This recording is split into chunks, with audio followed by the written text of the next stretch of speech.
السلام علیکم ورحمۃ اللہ وبرکاتہ۔ آج ایک دلچسپ بات ہے اور وہ یہ کہ آپ میرے ساتھ پشاور جا رہے ہیں۔ ہوا کچھ یوں کہ جنوری کی سرد ہوائیں چل رہی تھیں اور صوبہ خیبر کے تحت شعبہ نوجوان اور میڈیا سیل کی ورکشاپس کے لیے ہم خیبر جا پہنچے۔ اب آگے آپ اندازہ کر سکتے ہیں کہ کراچی والوں پر اس موسم میں کیا بیتی ہوگی، لیکن بہترین مہمان نوازی، قہوہ اور ہیٹر کی مدد سے ہم نے بھی بالآخر سردی کا مقابلہ کر ہی لیا۔ جامعۃ المحسنات سے بالکل متصل اسلامک سینٹر میں پورے صوبے کے نوجوان موجود تھے۔ کوئی میڈیا سیل کے لیے آیا تھا، کوئی شعبہ نوجوان کے لیے آیا تھا، اور پورے جوش و خروش کے ساتھ تربیتی پروگرام اٹینڈ کرنے کے بعد پھر ہماری نظر پڑی جامعۃ المحسنات کی خوبصورت لائبریری کے اوپر۔ ہر خانہ خوبصورتی سے آرگنائز ہوا تھا، تو دل چاہا کہ کچھ کتابچوں کی فرمائش کر لیتے ہیں، اور انہوں نے اپنے ساتھیوں کی طرح بہت بخوشی خوش دلی کے ساتھ ہمیں کتابیں لینے کی اجازت دی۔ جب 2 روز وہاں رہنے کے بعد واپسی کا رخت سفر باندھا، دل اداس بھی ہوا اور پتہ بھی نہیں چلا کہ وقت کیسے گزر گیا، اور میرا خیال ہے زندگی بھی شاید ایسا ہی سفر ہے، اتنی ہی جلدی گزر جائے گا کہ انسان سوچے گا کہ شاید 1 دن یا 2 دن پتہ ہی نہیں چلا کیسے گزر گیا۔ بہرحال ہم ایئرپورٹ کی طرف روانہ ہوئے۔ 1 گھنٹہ فلائٹ لیٹ تھی۔ جہاز میں بیٹھے تو ایک اور انکشاف ہوا کہ اب ایئر لائن میں آپ کو سامان ضیافت بھی خریدنا پڑے گا، جو چاہے منگوا لیں لیکن دگنی قیمت پر۔ چلیں، اب سفر میں آپ میرے ساتھ ہیں تو اس سفر کو بھی استعمال کر لیتے ہیں۔ سفر وسیلہ ظفر بناتے ہوئے اپنے پرس سے وہ کتابچہ نکالتے ہیں جو ہم نے پشاور سے لیا تھا اور اس کو پڑھ ڈالتے ہیں۔ آپ کے پاس اگر یہ کتابچہ نہیں ہے تو ویڈیو پاز کر لیجئے اور کتابچہ جلدی سے لے کر آ جائیے۔ یہ کتابچہ نام ابھی بتاتی ہوں، پہلے اپنی مدد آپ کے تحت جو چیزیں میسر ہیں اس کے ساتھ ہی ہم اپنا اسٹڈی ٹیبل تیار کر لیتے ہیں۔ چلیں، اسٹڈی ٹیبل بن گیا اور جو کتابچہ ہے وہ ہے اپنی اصلاح آپ۔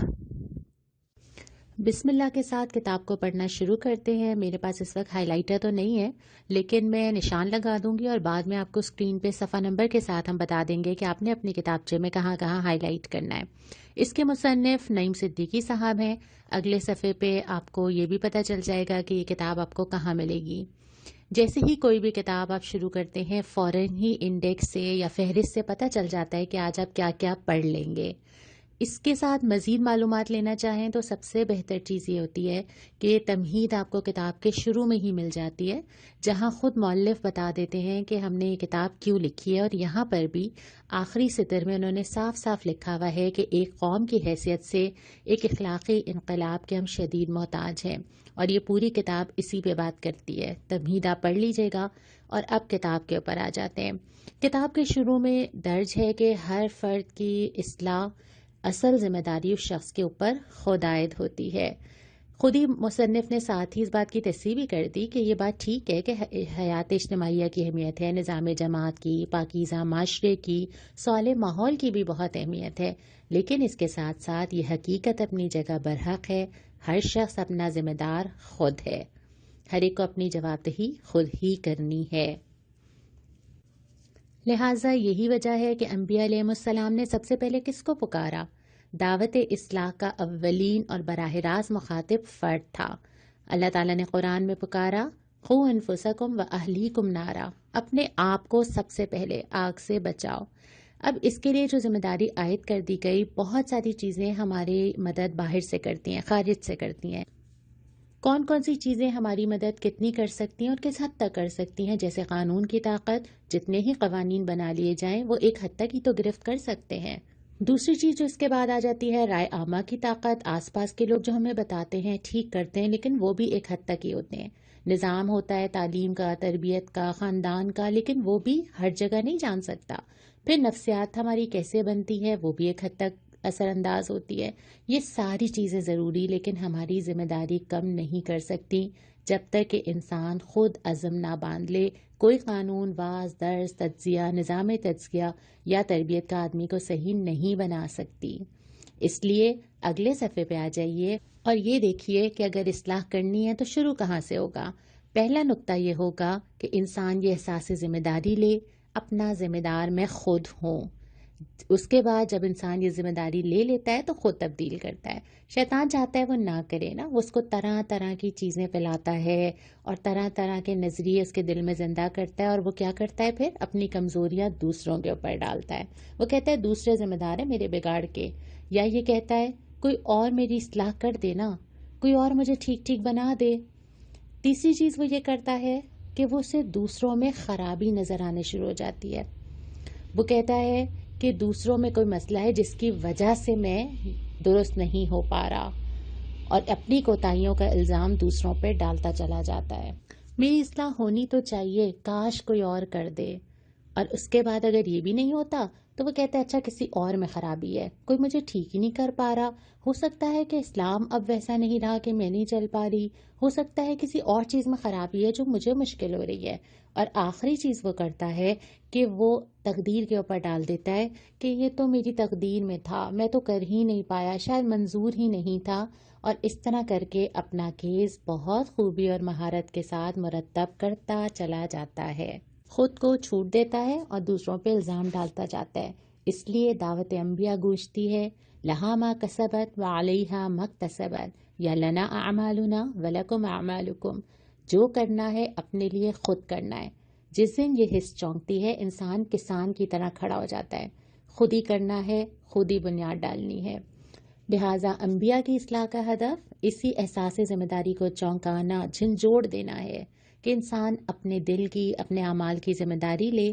جو شعر یہاں پر ہے میں پڑھ لیتی ہوں. مجھے یہ ڈر ہے دل زندہ تو نہ مر جائے، کہ زندگانی عبارت ہے تیرے جینے سے. ایسا نہ ہو کہ یہ فکر ہی ختم ہو جائے.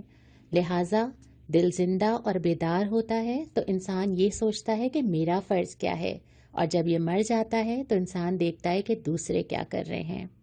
اب کرنے کا کام جو اسلام کرتا ہے اور شعور دیتا ہے وہ یہ کہ انسان کو سب سے پہلے اپنے مقام اور مرتبے کا صحیح شعور ملے. اس کو یہ پتہ تو ہو کہ وہ اس دنیا کے اندر کون ہے. اور اگلے صفحے پہ بہت تفصیل کے ساتھ یہ چیز بیان کی گئی ہے، اس کو نشان لگائیے اور پھر ضرور پڑھیے کہ انسان شعوری طور پہ جان لے کہ اس کا مقام اور مرتبہ کیا ہے، خدا کے سامنے، اپنے ساتھیوں کے ساتھ، اور پھر اس دنیا میں. پھر نصب العین، اس زندگی میں وہ مقصد کیا ہے جس کے لیے انسان زندگی گزار رہا ہے. بہت پیاری بات اس سطر میں ہے، جتنا بلند اور وسیع مقصد ہوگا کردار بلند ہوگا، اور جتنا یہ مقصد محدود ہوگا، کھانا پانی کپڑا، اتنا ہی کردار بھی محدود ہوتا چلا جائے گا. پھر ہر نصب العین جو مقصد زندگی ہے اس کے اصول ہیں، تقاضے ہیں، اس کے لیے کام کرنا پڑتا ہے، قربانی دینی پڑتی ہے. لہٰذا ایک مسلمان کی زندگی کا نصب العین بہت بڑا ہے، اللہ کو راضی کرنا، رضا الہی کا حصول، اور پھر اسی کے تحت زندگی طے ہوتی ہے. لہٰذا یہ بھی جاننا پڑے گا کہ کیا زندگی ہونی چاہیے، کیا ضابطہ ہے، کس معیار تک مجھے جانا ہے، اور وہ کہاں ملے گا. سب سے پہلے تو یہ آخری اور مکمل شکل میں قرآن نے پیش کیا ہے. قرآن خود آپ کو بتائے گا مقصد زندگی، طریقہ زندگی، نظام زندگی، انفرادی اور اجتماعی دونوں. پھر اس کے ساتھ اس قرآن کی عملی شکل جو ہمیں ملتی ہے وہ انسانی کردار جو ہماری ضرورت ہے. ہمیں کوئی ایسا فرد چاہیے ہوتا ہے جس کو ہم ماڈل بنائیں، تو یہ ضابطہ اور معیار قرآن کے ساتھ ساتھ سنت اور حدیث کی شکل میں ہمیں ملتا ہے. لیکن یہ بھی اس وقت دل میں اترتا ہے جب انسان اس کے لیے تیار ہو. اب کیا کرنا ہے؟ ایک منٹ دیجیے گا مجھے. جی جزاک اللہ. بس اور کچھ نہیں. جی، تو ہم بات کر رہے تھے کہ اب زندگی میں کرنا کیا ہے. آگے کتاب کے کچھ ہی صفحے ہیں، اس کو مکمل کر لیتے ہیں. آگے ہمیں زندگی میں ایک عزم یا فیصلہ کرنا ہے کہ زندگی کیسے گزرنی چاہیے، اور یہی اس کتاب کا اصلی موضوع ہے، اور وہ یہ کہ زندگی میں عزم اور فیصلہ کر لیجئے کہ اپنی اصلاح خود کرنی ہے. یہ فیصلہ بہت استقامت چاہتا ہے، اور اسلام ایسا ہی انسان تیار کرنا چاہتا ہے جو خدا و رسول کا فرما بردار بن کر دوسروں کی بھلائی چاہے اور دنیا میں خیر کا اضافہ کرے. اب اس کے بعد یہ فرد وہ ہوگا جو یہ طے کر چکا ہوگا کہ اس نے برائی کو چھوڑنا ہے، اور عزم باندھ چکا ہوگا کہ بس اس لمحے میں نے فیصلہ کن عزم باندھ کے اس عزم کو اصول اور عادت میں ڈھال لینا ہے. کوئی اور یہ نہیں کر سکتا، خود کرنا ہے اپنی تربیت کے لیے. اس کے لیے خود کو پہچاننا بھی پڑے گا. لہٰذا عزم کے بعد دوسرا کام اپنے آپ کو جاننا ہے. مجھے معلوم ہونا چاہیے کہ میری شخصیت میں کون سی کمزوریاں اور کون سی مضبوطیاں ہیں. اپنے آپ کو وقت دیں اور سوچیں کہ ہمارے اندر کیا کیا چیزیں ایسی ہیں جو کہ مجھے بہتر کرنے کی ضرورت ہے. دوسرے لفظوں میں اپنا کنٹرول اپنے ہاتھ میں لے لیں. اپنے نفس، ذہن اور روح کے مرکز دل پر بھی کڑی نظر رکھیں. جہاں آپ کا دل ہوگا، آپ کے اوقات، آپ کی مصروفیات، آپ کے دن اور رات وہیں جا رہے ہوں گے، حتیٰ کہ آپ کا مال بھی وہیں جا رہا ہوگا. اور آخری پیراگراف اس کتاب کا بہت اہم ہے، اس کو پڑھ لیتے ہیں. اب یہ ظاہر بات ہے کہ اپنے نفس پہ نگاہ رکھنا، کمزوریوں کو جاننا، مار کا آرا رہنا اور مرکز روح کی پاسبانی کرنا ہمارا اپنا کام ہے، جو ہے اپنی اصلاح آپ. اس پورے کتابچے کا اگر خلاصہ نکالیں تو وہ یہ کہ اگر انسان اپنے مقام اور مرتبے کا صحیح شعور حاصل کر لے، یعنی اللہ کی بندگی کا، اگر انسان یہ جانتا ہو کہ زندگی کا نصب العین کیا ہے جو کہ رضائے الہی ہونا چاہیے، اور اگر انسان ہدایت کے لیے قرآن اور سنت کی طرف رجوع کرے، اور یہ سب علم ہونے کے بعد اپنی دنیا اور آخرت بہتر بنانے کے لیے اپنے اندر عزم اور فیصلے کی طاقت رکھتا ہو، تو اپنی اصلاح آپ کا سفر آسان ہو جاتا ہے. یہاں ہم نے یہ کتاب مکمل کر لی، اگرچہ ہم نے بہت جلدی سے اس کا صرف چھوٹا سا خلاصہ ہی ہم پڑھ پائے، لیکن کتاب آپ کے پاس ہے. آپ اس کو دوبارہ پڑھیں گے، تفصیل سے پڑھیں گے، نشان لگائیں گے، دوسروں تک پہنچائیں گے، زیادہ سے زیادہ لوگوں کو تحفے میں دیں گے.